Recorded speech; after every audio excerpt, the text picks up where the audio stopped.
Dilemanya sandwich generation, pendapatannya banyak, tapi pengeluarannya juga sulit dijelasin deh Zafrans.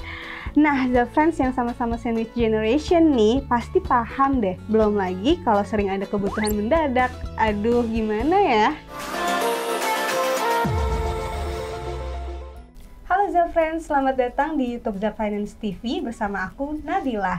Oke Zafrans, kali ini di Pops Clinic kita dapat curhatan dari salah seorang milenial nih, yaitu Mbak Yara nih namanya, nama samaran loh. Nah, kalau dari curhatannya Mbak Yara sebagai salah seorang sandwich generation, tiap bulanannya tuh suka ada aja nih kebutuhan yang tak terduga dari keluarga. Nah, buat bantu Mbak Yara, mungkin di luar sana Zafrans juga punya permasalahan yang sama. Aku mau ngajak senior konsultan dari Zafinance, Mbak Tia Wibowo. Hai Mbak. Hai Nabila.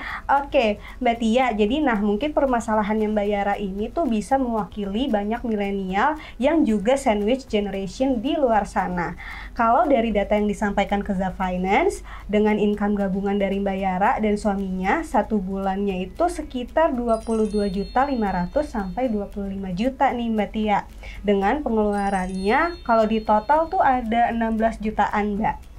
Nah, pengeluarannya ini Mbak Yara bagi untuk monthly expense, yaitu sekitar 9.300.000 dan juga cicilan 6 juta rupiah, dan untuk playing 1.500.000.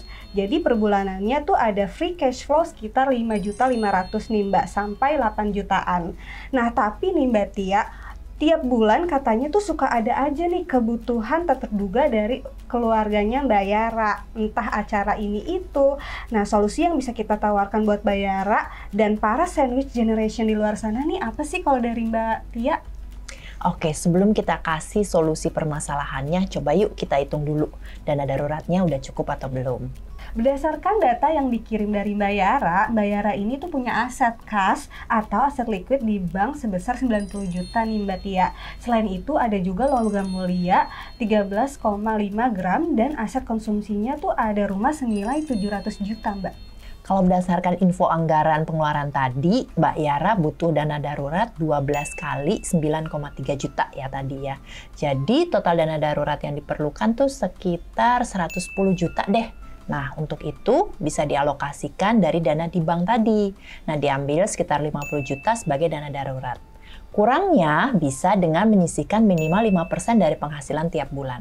Penempatannya sendiri minimal 3 kali pengeluaran di rekening tabungan terpisah. Selebihnya bisa taruh di reksadana pasar uang atau emas logam mulia. Lalu untuk permasalahan pengeluaran tak terduganya nih, membantu keluarga besar tentunya adalah hal yang mulia. Tapi upayakan supaya bisa berjalan beriringan dengan kebutuhan pribadi kita dan juga keluarga kecil kita untuk saat ini dan yang akan datang. Perlu dibedakan juga mana yang merupakan biaya hidup dan mana yang merupakan gaya hidup. Kalau emang membantu keluarga besar, prioritaskan untuk membantu kebutuhan biaya hidupnya. Jadi kita boleh tuh bantu untuk bayar listrik atau untuk makannya. Tapi kalau untuk ganti HP biar lebih keren, nanti-nanti dulu kali ya. Nah, biasakan juga disiplin dalam mengelola keuangan, bisa nabung dan investasi. Mulai gunakan metode alokasi simple, yaitu 50% untuk biaya hidup, termasuk biaya hidup keluarga besar, lalu 30% untuk menabung, dan 20% lagi untuk playing. Kalau ada kebutuhan tak terduga yang sifatnya memenuhi gaya hidup, upayakan ambil dari pos playing tadi. Oke, nah Zafrans, coba deh cek lagi pengeluaran dan anggarannya. Jangan sampai boncos gara-gara mau menuhin gaya hidup. Mending penuhi dulu kebutuhan biaya hidupnya. Nah, Mbak Tia, bicara soal membedakan antara gaya hidup dan biaya hidup nih. Salah satu kuncinya kan ada di literasi keuangan kan ya Mbak? Sebetulnya sejak kapan dan bagaimana sih Mbak kita tuh bisa ngejelasin konsep keuangan pada anak?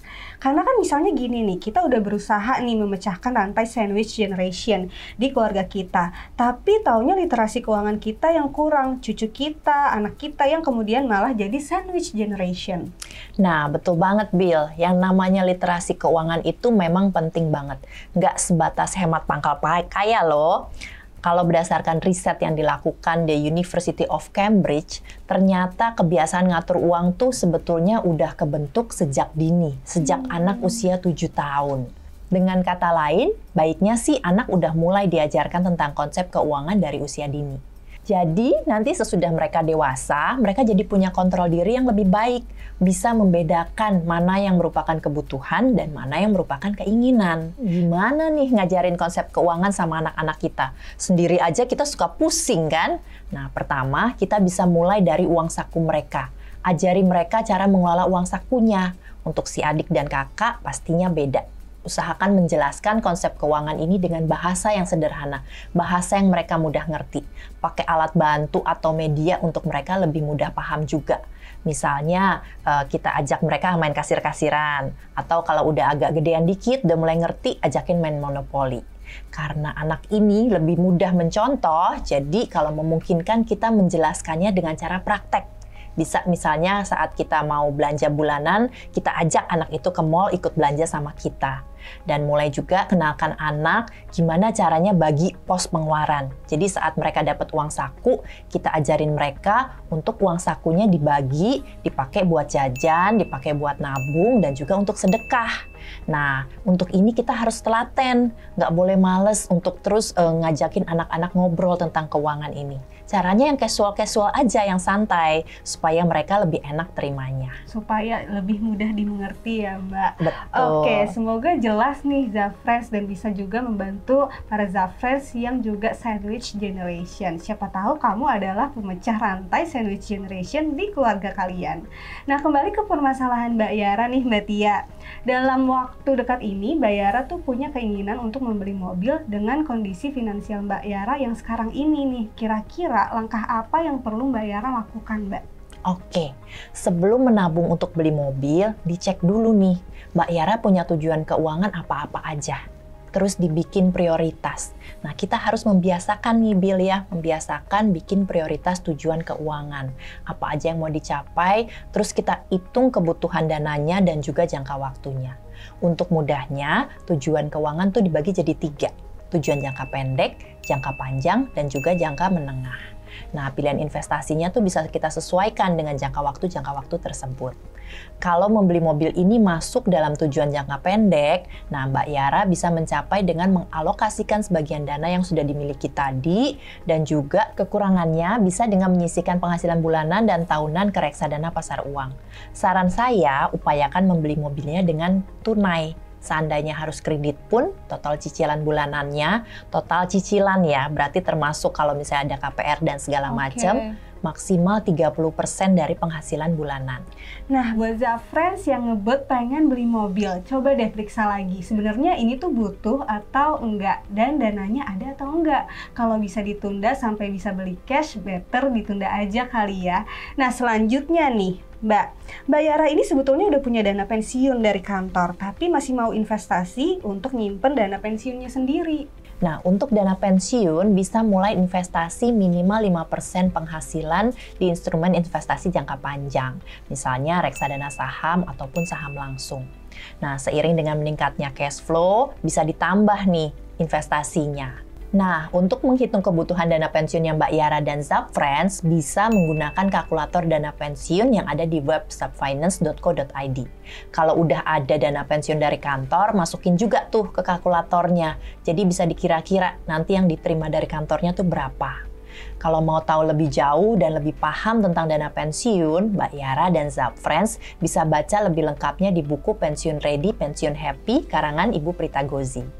Oke, kalau dari Pops Clinic kita kali ini, intinya tuh kita diingetin lagi nih Mbak ya, betul bantu keluarga itu bagus dan mulia. Tapi kita tuh harus pinter dan sesuai juga kemampuan kita. Lagi kalau kita juga bantu nih Mbak, kita harus juga bantuinnya tuh pemenuhan kebutuhan biaya hidup keluarga, bukan gaya hidup. Nah Zafriends jangan lupa juga nih, sebelum pengen ini dan itu, penuhi dulu yuk dana daruratnya. Kita nggak tahu loh nanti atau kedepannya tuh hidup kita tuh seperti apa. Oke, Zafriends, sekian dulu ya Pops Clinic kali ini. Buat Zafriends yang punya permasalahan keuangan, bisa langsung share permasalahan kamu ke Zapfinance. Untuk tata caranya, kalian bisa cek di sosial media Zapfinance. Jangan lupa like, komen, dan subscribe YouTube channel Zapfinance TV. Nah, kalian kalau misalnya mau tahu video-video terbaru dari Zapfinance, jangan lupa nyalain loncengnya. Saya Nabila dan Mbak Tia Wibowo pamit undur diri. Sampai jumpa di video Pops Klinik selanjutnya. Bye!